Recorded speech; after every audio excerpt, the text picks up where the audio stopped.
নমস্কার, সুপ্রভাত সবাইকে। এই সকাল ধরুন 7টা বাজে এখন। আমরা চলে এসেছি। কাকা ফোন করেছিল কি এখান থেকে?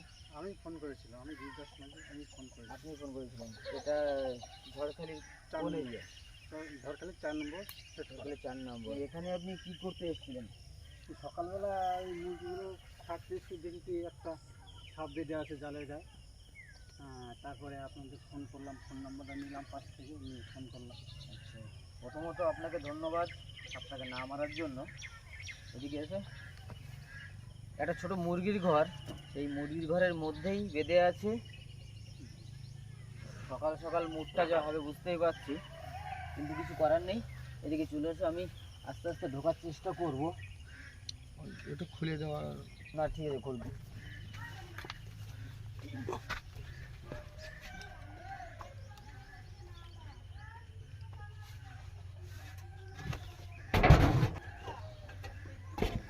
আচ্ছা, ওইদিকে একটু ফলো রাখবেন। এ ভাই, বাইরে গেছে, বাইরে একটু যাও, বাইরে একটু যাও। বাইরে মেনু দিয়ে আছে পাশে। না না, যে কোনো একজন ছেলেরা যাও। ঠিক আছে, ও বেরোনোর চেষ্টা করছে। ও হাঁটাটা মানে প্রস্তাব করে দিল। হ্যাঁ, 3 কিলো।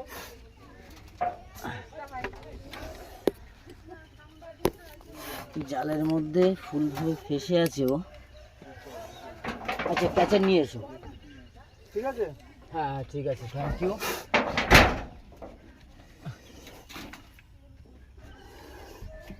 দাঁড়াও, জালটাকে আমি খোলার চেষ্টা করি।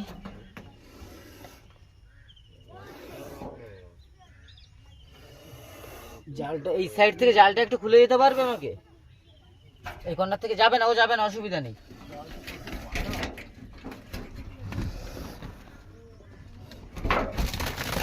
আচ্ছা, নাও। মারা গেছে।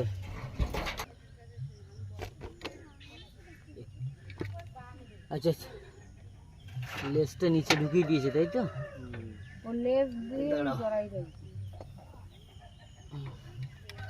ধরো, কাছেটা ধরো।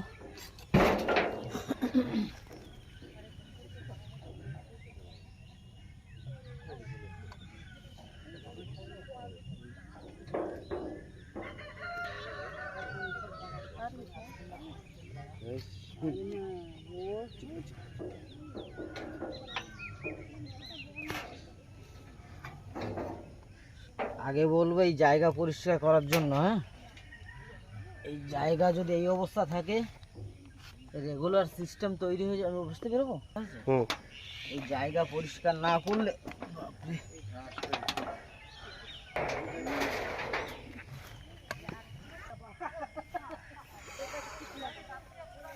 পরিষ্কার দিকে চলো।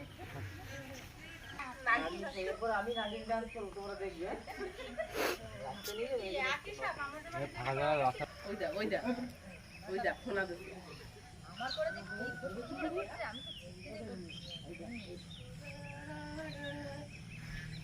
তখন বললি ভাই, এটা মানুষের সাথে এরকম, তোর সাথে কোনো দুশ্মনী আছে আমার? কেন? হ্যাঁ, সকালবেলা মুরগি ধরে ঢুকালে কি হবে? হ্যাঁ, তোরা তো মুরগি ঘরেই থাকছিস। সব থেকে বড় জিনিস, এটা যদি একটা পূর্ণবয়স্ক সাপ হতো, যত ছোট সাপ হবে তার তেজ, আমরা নর্মালি বলি যে তেজ এর বেশি হয়। কারণ হচ্ছে এর সেই, মানে আমাদের বাচ্চাদের ক্ষেত্রে যে হয়, এর ক্ষেত্রে সেম জিনিস, সেই বোধ শক্তিটা এদের মধ্যে আসে না। আর এই সাপগুলো সব থেকে বেশি ডেঞ্জার হয়, কারণ এরা যখন কামড়াবে তখন নিজেরাই জানে না কতটা বিষ দিতে হবে। কেননা একটা সাপ কামড়ালে 3 রকমভাবে কামড়ায়। প্রথমে যদি এ কামড়ায় না, ভালো করে খেয়াল করে, এরকম করছে, কিন্তু ও যখন কামড়াবে ও তখন কিন্তু, দেখেছিস মুখটা হাড় আছে তো, একটা পূর্ণবয়স্ক সাপ যদি হয় ও কিন্তু কখনো এরকম হা করে কামড়াবে না। কেননা প্রথমে এরা 1 বাইট, ড্রাই বাইট আর কিল বাইট বলে 3 রকমভাবে কামড়ায়। প্রথমত কিন্তু এ ডাইরেক্টলি কিল বাইট করবে, কেন এ জানেই না বিষটা রাখতে হবে, আমাদের বিষটা কোনো কাজে লাগে কি কাজে লাগে না। প্রথমত সাপে কামড়ায় যখন মুখ বন্ধ করে, মানে শুধুমাত্র ভয় দেখানোর জন্য। দ্বিতীয় যখন হয়তো কামড়ালো কিন্তু বিষ দেবে না, আর তৃতীয়ত যখন দেখবে না আমাকে বাঁচতে হবে বা আমার আর বাঁচার মতো উপায় নেই, তখন গিয়ে ও সাধারণত বিষ ছাড়ে। যে সাপে কামড়ালেই মানুষ মরবে এমন কিছু ব্যাপার থাকে না। আর সাপে কামড়ালেও ভয়ের কিছু কারণ নেই। সবাই আমরা চিন্তা করি সাপে কামড়িয়েছে মানে মরে যাব, কিন্তু সাপে কামড়ালে সবাই মরে না। সবাইকে প্রথমেই চিন্তা করতে হবে আমি 100 মিনিটের মধ্যে আমার নজদিক মানে কাছাকাছি যে হসপিটাল আছে সেই হসপিটালে পৌঁছানোর চেষ্টা করব।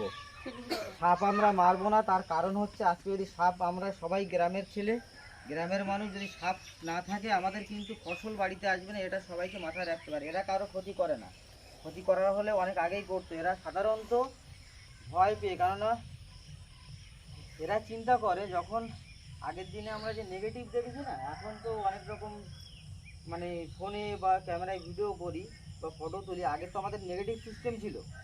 সেম এ না পায় চোখে দেখতে, না পায় কানে শুনতে, না পায় ঘ্রাণ শক্তি নিতে। আমরা বাড়ি যে ব্লিচিং ছড়াই বা বিভিন্ন রকম ওষুধ দিয়েছে এখানে আছে, বিভিন্ন রকম ওষুধ বা কার্বলিক অ্যাসিড দিয়ে, এগুলো দেবেন না, এগুলো বেকার জিনিস। শুধুমাত্র আপনার পয়সা বেস্ট হবে, তাছাড়া কোনো কিছুই হবে না। একটুখানি জল দেবেন, কেউ হাতে বিষ দিয়েছে। এই সাপটাকে কী সাপ বলে চেনেন? খয়ে কেউটে, অনেকে বলে একে ফ্রিজ কেউটে, অনেকে বলে কাল সাপ, কিন্তু অ্যাকচুয়ালি এটা আমরা যে গ্রাম্য ভাষায় যেটা বলে থাকি খয়ে কেউটে, এটা খয়ে কেউটে ইংলিশে বলা হয় মোনোক্লেট কোবরা। কোবরা প্রজাতিরই বিভিন্ন, এর মাথাটা ভালো করে ফলো করুন, কেমন দেখা যায় না অনেকটা বাদুড়ের মতো। এর আর একটা হবে ইউ, একদম ইউ। একটা হবে চতুর্ভুজ, যেমন আছে চতুর্ভুজ, আর একটা আছে অর্ধ ইউ টাইপের, কিন্তু সবই এই প্রজাতির সাপ। তার মধ্যে যেটা মেনলি ইউ কালার দেখা যায় সেটা হচ্ছে এর মধ্যে আরেকটা যেটা আছে স্পেকটিক্যাল কোবরা, যেটা সাধারণত বলা হয় খরিশ কেউটে। কিন্তু আমাদের ঝড়খালিতে এত বছর ধরে আমি দেখছি খরিশ কেউটেটাও একটাই সাপ পেয়েছি আমি, আর একটা হচ্ছে র্যাসেল ভাইপার, যেটা হচ্ছে চন্দ্রগড়া পেয়েছি, বাকি সব হচ্ছে এই সাপ। তো সেই সূত্রে বলবো সাপে কামড়ালেও ভয় পাওয়ার কিছু নেই, সঙ্গে সঙ্গে হসপিটাল। এই সাপটা করে কি, এ বিষ দেওয়ার কোনো পরিমাণ বোঝে না, কারণ হচ্ছে এর আমাদের যে পাকস্থলী থেকে যে পিত্তরসটা বেরোয় আমাদের খাবার প্রক্রিয়া সম্পূর্ণ করা বা খাবারকে হজম করা, সেম এর বিষটার কাজে লাগে। সাধারণত বাঁচার জন্য বিষ দেয় বা খাবার সংগ্রহ করার জন্য। সঙ্গে সঙ্গে এ ধরুন 2 থেকে 2.5 বছর হয়তো বয়স হতে পারে, তার বেশি হয়নি এখনও। এদের সমস্যাটা হচ্ছে টোটালটাই বিষ ঝেড়ে দেবে। এখন এর পরিমাণ অনুযায়ী সাধারণত একটা মানুষ মরে যাওয়ার মতো কাজ করতে পারে, কিন্তু একটা বড় সাপ যখনই বিষ দেবে সে 3টে মানুষ মারতে পারে, কিন্তু সে বিষ দেবে না, প্রয়োজন অনুযায়ী সে বিষটা ঝাড়ে। সেই ক্ষেত্রে মানুষকে কামড়ালে মানুষ মরবে এরকম কিছু চিন্তা ভাবনা করার কোনো দরকার নেই, সঙ্গে সঙ্গে হসপিটাল। শুধুমাত্র সতর্ক থাকতে হবে, কোনো ওঝা বুদ্ধির কাছে আমরা যাব না, কোথাও বাঁধন দেব না, কেননা বাঁধন দিলে 20 মিনিট পরে সেই জায়গায় যদি খুলে না দেওয়া হয় রক্ত সঞ্চালন বন্ধ হয়ে যায়, ব্লাড যদি জমে যায় সেই অঙ্গটা আমার নষ্ট হয়ে যাবে। তাকে সাধারণত কম চলাফেরা করতে দিতে হবে, নড়াচড়া কম করবে, আর সেজন্য ঘুমিয়ে না পড়ে এটাকে ফলো রাখতে হবে, আর কিছুই না। মোটামুটি নভেম্বর পর্যন্ত আস্তে আস্তে সাপের উপদ্রব আর একটু বাড়বে, ভয় পাওয়ার কিছু নেই। যেমন ভাই রয়েছে আজকে এখানে, এই আমাদের ইন্দোর বাড়ির থেকেও ফোন গেছিলো, তারপরে ভাই এবার ফোন করেছে। এরকম প্রচুর মানুষের কাছে, তোমাদের পাড়ায়ও প্রচুর মানুষের কাছে আমার নাম্বার রয়েছে, যে কোনো সময় রাত হোক সকাল হোক, যে কোনো দুপুর হোক, যে কোনো সময় ফোন করলে আমি চলে আসবো। দয়া করে কেউ সাপ মারবেন না, সবাই ভালো থাকবেন, সুস্থ থাকবেন। জ্যাকটা নিয়ে এসো।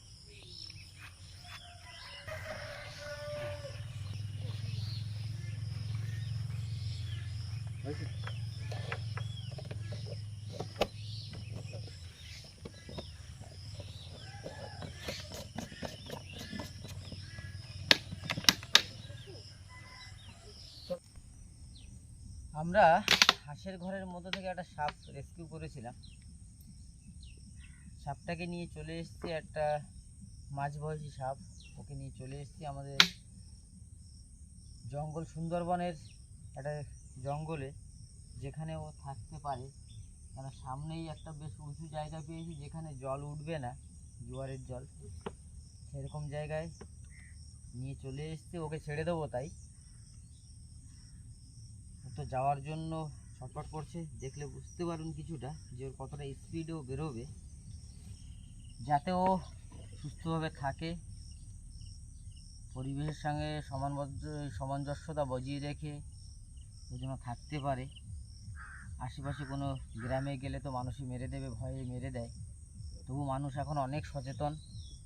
সবাইকে ধন্যবাদ, এদেরকে মারছে না, খবর দিচ্ছে, গিয়ে আমি রেস্কিউ করে নিয়ে আসছি বা আসছি, সে যখনই হোক। তো এবার একে ছেড়ে দিই।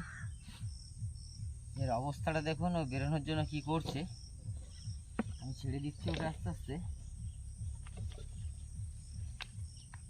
দেখুন বেরোনোর পরে ও কী করে। ওই যে শুরু করেছে চলা, আস্তে আস্তে চলছে চলছে, আস্তে জঙ্গলের মধ্যে চলে যাচ্ছে। দেখতে পাচ্ছেন অনেকটাই ভেতরে চলে গেছে। আস্তে আস্তে ওকে দেখো, যেখানে যাচ্ছে ও ঠিক গন্তব্যস্থলে চলে যাচ্ছে ও।